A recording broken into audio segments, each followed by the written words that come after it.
We're going to start off talking about housing. And as I was talking about that a little while ago, Jeanine was talking about just that importance of what our responsibilities are from our standpoint of how we have to keep an eye on and take care of our students, in this case, through where we ask them to live.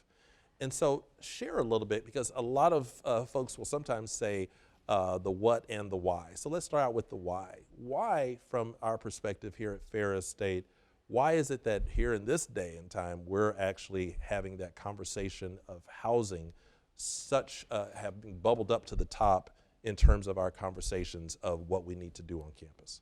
Well, thank you for that question. And so the only people we require to live on campus are freshmen, our new students when they come to campus. So we tried in this, as we looked at our capacity, what kind of buildings we had, where are our freshmen living? And a few years ago we built North Hall, and that was a great addition to our facilities. And prior to that we had built some spaces for upper class, West Campus apartments and East Campus suites.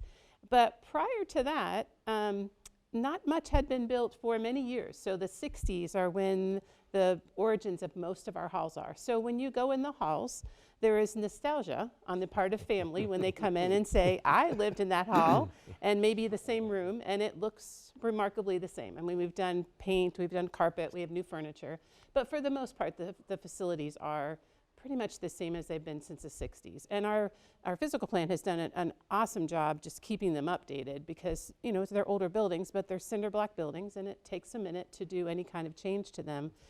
So as we looked at, okay, what do we do now? When the great thing is, when we started planning housing many years ago, before all of us were here, folks had the insight to do suite housing. So there aren't common restrooms on the hallway. Each of the rooms are connected by a restroom, and there's 2 or 4 people in that suite. So that's a really nice accommodation that our students can have. But we also know they're living in very different facilities. Many are now at home. They have very different amenities. So we wanted to try to figure out, what do we do now? So North Hall was the first attempt at that, and that was 2017. And now, if you look at the stadium, you see this wonderful new facility. It's 282 beds for new freshmen, and they're in a suite style, but they also have a little living space. So if you're familiar with our campus, there's some connection to what Kramer looks like, where there's a little bit of a living study space in each of the halls. So we're very excited. That space will open in the fall, and students, as of yesterday, freshmen could start signing contracts, and then they'll be able to select rooms and halls later on in the process. But it's just an exciting time to think about, okay, here we are. And then I think the question is, what's next? So we know that we can't replace everything, because we really are looking at replacement housing. Much of it, people may ask, well, why don't you just renovate what you have? We could renovate it, but we're not going to get much difference in what we have, because again, we have cinder block walls that you can't do a lot to change. So we really need to look at then, what else can we do? So really it's, what's the new build? What are the things that students are looking for?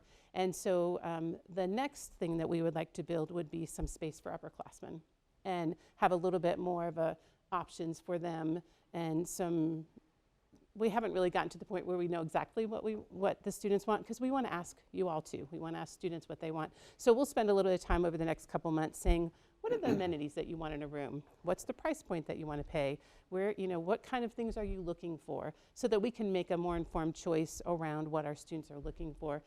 We have a pretty good idea, but it's always good to check in.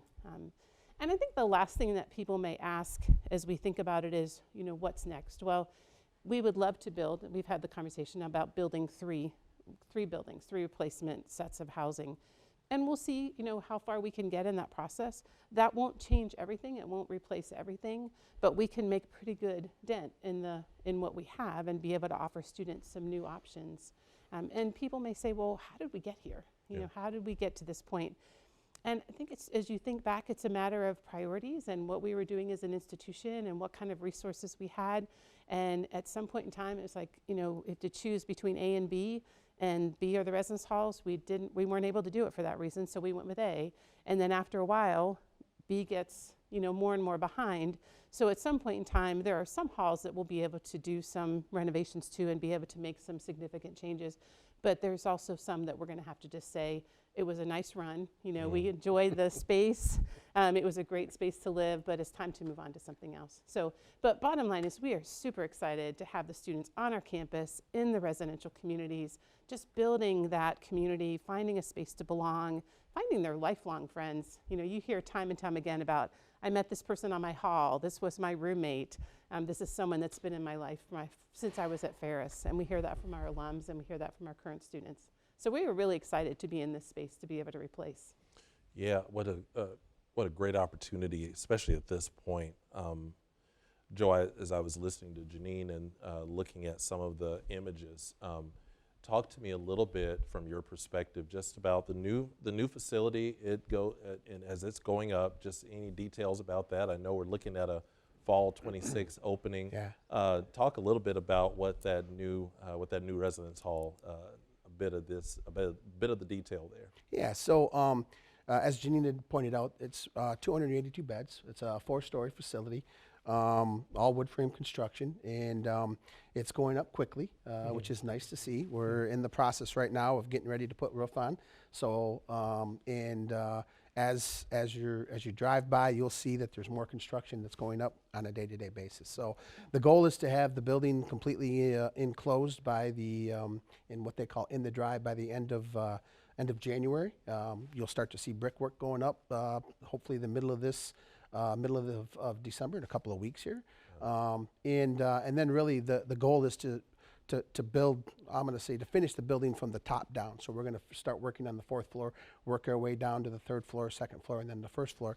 Some of the amenities that are in the space will be a market that'll be in there, so students after hours, or if, you know, depending on what their schedule looks like, if they can't get to either a Walmart or a Myers to do some last minute shopping for snacks, whatever it is, there'll be a what we're calling a market where they'll be able to pick up some of those amenities at that location. This will actually have 6 hotel rooms that'll be located on the 1st floor in the west wing. The goal for that and the intent behind that is to have the ability to have either Board of Trustee members, as we're coming in for Board of Trustee meetings, where that we can house them overnight so that they don't have to, we don't have to put them up in a hotel. So that's a nice amenity that we've got. If you're on campus, and you can see in the center portion, there's going to be some amazing views of campus. I've had the privilege of being on the 4th floor, and the view looking at the football stadium is amazing. The view looking north into Robinson Quad is amazing. So there's going to be some really dynamic views of campus that really the campus community is going to be able to enjoy, and I think that's extremely exciting. So. I've had various alum who have seen that going up that are asking about re-enrolling and hopefully being in the new residence hall. And I have to tell them, number one, no, and you're not going to be a freshman. Right. So there. And the intent of that building with welcoming freshmen is to really have such a mix of freshmen in there who. You know, often I'm asked, is that going to be an athletic dorm?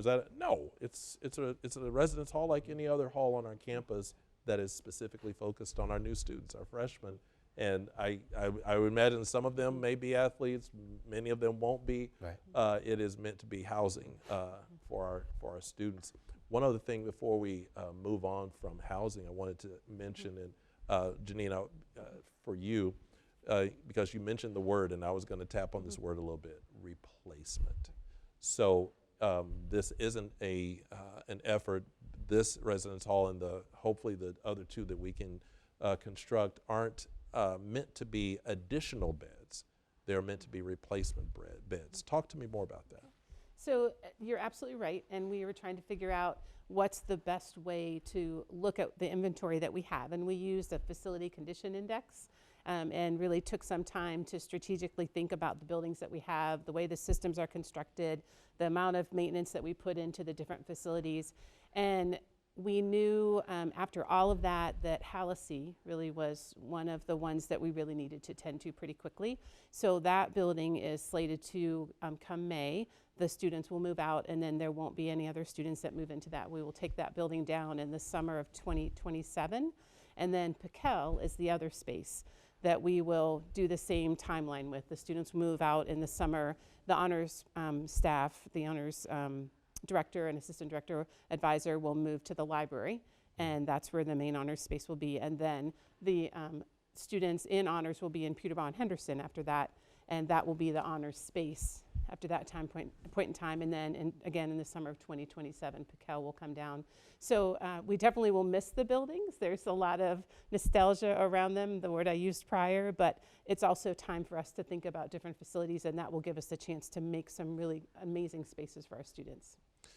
I often talk about alum who come to campus who, to your point, Jeanine, that will say that they're bringing their child to campus and they're moving them into Piquel or Hallacy or Kramer, and they say things like, "This is where I lived, and this is where when my mom came here that she lived." And you hear this long litany of generations that have lived in that same building that just tell us the age of that building. And so to get our arms wrapped around this is honestly exciting for the university and exciting for our students.